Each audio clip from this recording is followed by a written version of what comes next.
की नमाज पढ़ता था। हुमायूं भी था, जहांगीर भी था, औरंगजेब तो सबसे ज्यादा कट्टर था।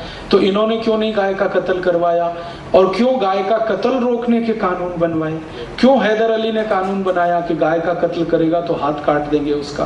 क्यों टीपू सुल्तान ने उस कानून का पालन किया?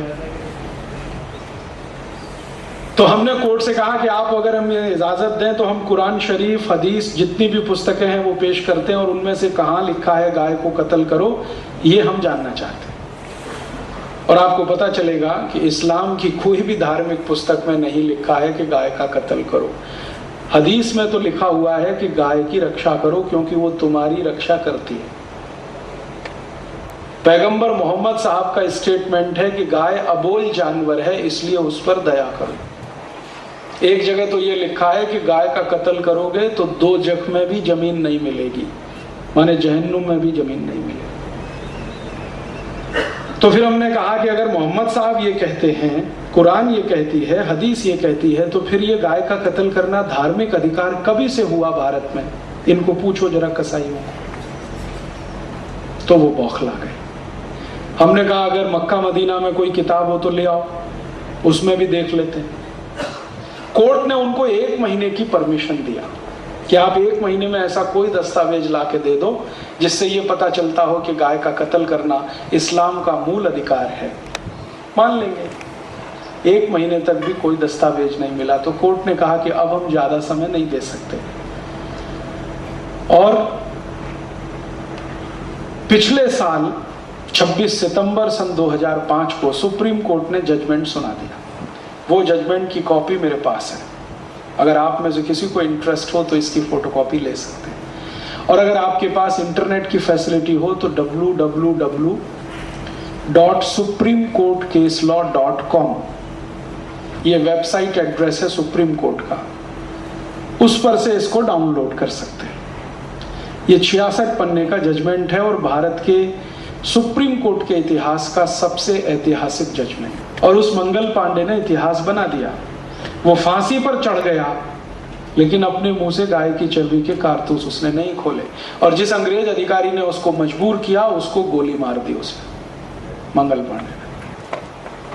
तो हमने कहा था ये बात कि भारत की आजादी का इतिहास शुरू होता है गाय की रक्षा से। इसलिए गाय की रक्षा उतनी ही महत्वपूर्ण है जितनी हमारी आजादी। और आजादी का जब आंदोलन हुआ तो आपको सुनकर आश्चर्य होगा कि भारत में 1857 के बाद जब मंगल पांडे को फांसी हो गई तो गांव-गांव में गो रक्षा के लिए लोगों ने समितियां बनाई और उन समितियों ने आजादी का आंदोलन लड़ा। गो रक्षा समितियों ने आजादी की लड़ाई लड़ी। और 1857 में इस देश में 7,32,000 गांव थे। ऐसा कोई गांव नहीं बचा जहां गोरक्षा समिति ना बनी हो, और ऐसी कोई समिति नहीं थी जिसमें कम से कम 11 सदस्य ना हो।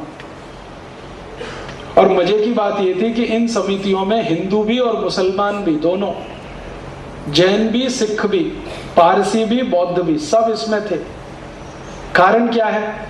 कारण यह है कि भारत के ज्यादातर मुसलमान कन्वर्टेड हैं, हिंदू ही थे, तलवार की जोर पर या किसी लालच में आकर मुसलमान बने, तो संस्कार उनके अभी तक नहीं गए। और ये आपको अगर देखना हो तो आप आइए, मैं आपको दिखाता हूं। गुजरात में कच्छ नाम का एक जिला है। कच्छ जिले में सभी मुसलमान गाय पालते हैं।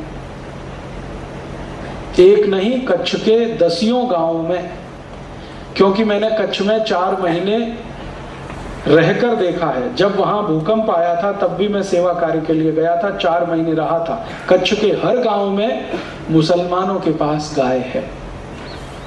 मैं उनसे पूछता था आप गाय क्यों पालते हैं, तो उनका दूध के लिए। हमको दूध चाहिए, तूप चाहिए, घी चाहिए, गाय के दूध से मिठाई बना के हमारा रोजगार चलता है, इसलिए गाय पालते हैं। और ये सिर्फ कच्छ में ही नहीं होता है। राजस्थान में आप आइए, बीकानेर, जैसलमेर, जोधपुर, बाड़मेर, ये सभी जिलों में जितने भी मुसलमान हैं वो गाय पालते हैं। और जैसलमेर, जोधपुर, बीकानेर, बाड़मेर के इलाके में राठ जाति के एक भी मुसलमान का घर ऐसा नहीं है जहां गाय नहीं है। हर जगह गाए। आप हरियाणा में आइए, हरियाणा में मेवात नाम का एक इलाका है जो राजस्थान से लगा हुआ है, दिल्ली के नजदीक। सभी